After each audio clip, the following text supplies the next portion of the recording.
What's up? Happy Monday. Welcome into another edition of 3 Point Stands presented by MTN Dew. I am Meghan Triplett. That is John Roser. And we got a lot to talk about. And let's start with the Memphis Grizzlies. There you go, John. Yeah. Think about what the Grizzlies just did. They just beat the Portland Trailblazers on Friday. And on Sunday night, Jaren Jackson Jr. is back. There's so much to take in with all of this. But what's your stand what the Grizzlies showed you this weekend? Oh, I mean, very, very impressive. I thought, I thought all of Grizzlies, Grizz Nation, as they call it, I thought we were all going to collectively kill Dylan Brooks yesterday for a while after he set Carmelo Anthony off. Carmelo, almost single-handedly, he single-handedly got the Blazers back in that game and almost won them the game. But no, the resiliency that this team has shown, and Portland's got problems, clearly. They have not gotten better since that trade for Norman Powell. I know Dame's just coming back from injury, too. He missed a couple of games also.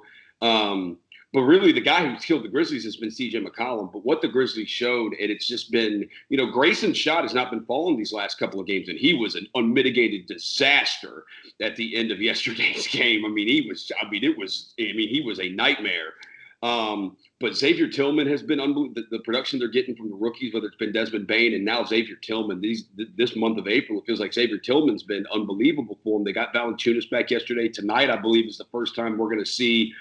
I think that we've got the whole team. We have the whole team available tonight against the Denver team who you're going to want some revenge against, but it's a tough back-to-back.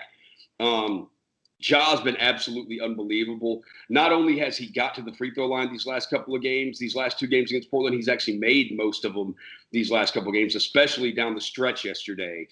He's been making his free throws down the stretch. And so he's just leading the charge, and it's been amazing to see. I still, they're still struggling with the Tyus Jones out of the rotation, and then there at times the second unit looks they did play well yesterday at times, but then there were times where the offense completely stalled out, especially late in that third quarter and early in that fourth quarter where the offense stalled out, not having Tyus on the court, not playing, and then, so they had to get Ja back in there. But, look, if you're a Grizzlies fan, you've got to love what you're seeing from this team. They're playing right now like a playoff team.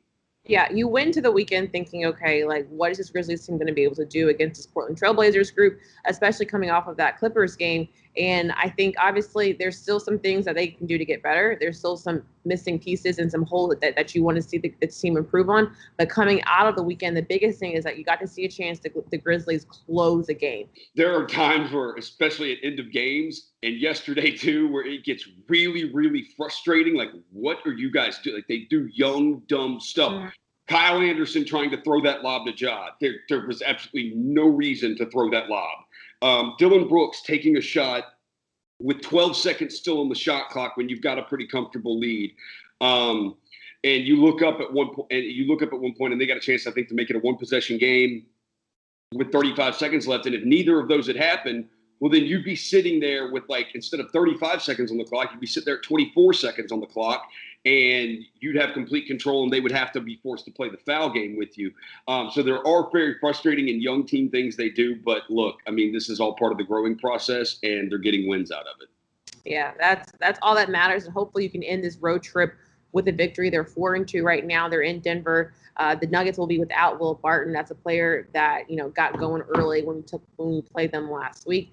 We'll see what it comes down to tonight before the team comes back home on Wednesday to take on the Portland Trailblazers again. You talk about talking, and you don't, Portland wants revenge on us now at this point. So this will be a good push to hopefully, end this road trip with the victory.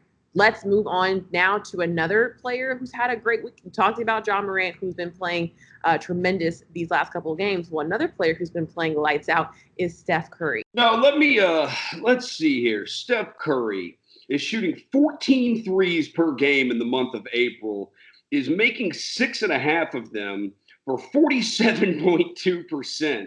And that includes 3 games actually, one game where he went 2 for 14, and another one where he went 3 for 12, and another one where he went 4 for 13. He has 3 of those games, and he still is shooting 47.2%. That's because he has games where he's gone 5 of 11, 5 of 10, 5 of 13, 8 of 15, 10 of 18, 11 of 16, 11 of 19, 10 of 17, 4 for 9, and then what we saw last night, 7 of 14. He has been absolutely unbelievable. His point totals are 36, 37, 41, 32, 38, 53, 42, 33, 47, 49, 18, 32, and 37. We bring this up, yes, because it's an incredible one, but I had a buddy of mine text me and ask, he's like, does Ja have the chance at Player of the Week, or does Steph have that? I was like, I think Steph has Player of the Week and Player of the Month wrapped up right now. Yeah. I don't think anybody else is getting that. Look, the Grizzlies, the Warriors are behind the Grizzlies right now, and Steph Curry is doing everything he can to single-handedly chase down the Grizzlies and keep the Warriors in the playoff push and get the Warriors a playoff spot. It's unbelievable. I mean, there are times we think we've seen it all from this guy, Steph Curry, and then he does stuff like this. It's like we already knew he was the greatest shooter of all time, at least the greatest shooter I've ever seen. And then he goes and does stuff like this, and it's like the guy just amazes you even more. And it couldn't. And what's great about it is like you have no problem rooting for Steph Curry. Like professional sports and like the world in general needs more like men and people like Steph Curry. Mm-hmm. Oh my goodness, it's basketball. I mean, like who he is as a human being. That's why when people say like he's the greatest of all time, it's more than just basketball. It's like, it's on the court, off the court, what he represents, what he gives back to, what him and his family do. But for the month of April, my goodness, he has just been playing lights out. And that is why now a lot of teams are saying you just don't want to see the Warriors, whether it's a play-in, whether it's the first round, you don't want to take on the Warriors team. At one point, the Warriors was a team that you would want to play. Now it's like, I don't think anybody wants to see Steph Curry right now, not in the month of April. I think it's going to continue in the month of May as well. It's Steph Curry, so let's just go ahead and say it, not even in the month of May. So we'll see. Love to see him play. It's just doing – no one can play like Steph Curry. It's just doing Steph Curry being Steph Curry, and it has been so exciting to see. Moving on to what this week represents as well, we got a couple more minutes left. Roser, it's NFL Draft Week. I cannot believe we made it this far. It's here. All those questions that we're trying to figure out, who was going to go with your 49ers, what are they going to do, what are the Jets going to do? What's your stance and what are you looking forward to the most with this draft week?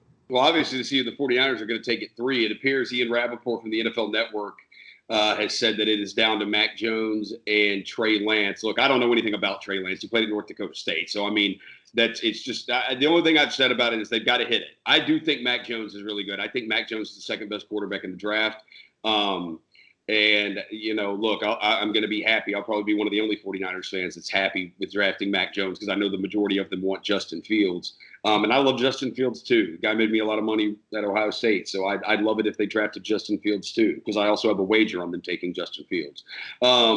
But, look, it appears it's going to be Mac Jones or Trey Lance. Look, like I said, I don't know anything about Trey Lance. So if anybody asks me, if they draft Trey Lance, they're like, oh, you like the Lance pick? What do you think? Like, I don't know. I've never seen the guy play. He's on that. It's not like he, as opposed to Mac Jones who played at Alabama and they're on national television every week. But it's going to be a fun night. I think there are going to be more trades that come down the line, too. And so I'm just looking forward to it. I love the NFL drafts. And also where Kenny Gainwell from the Memphis Tigers gets drafted, too. Yeah, all the questions that we have with the NFL draft will be answered. It's draft week this weekend. For those trying to figure out where your team is going to take what quarterback, don't forget, Lamar Jackson was the last quarterback in that green room at one point, and look where he is now. So all right, that's all the time we have for this edition of 3 Point Stance.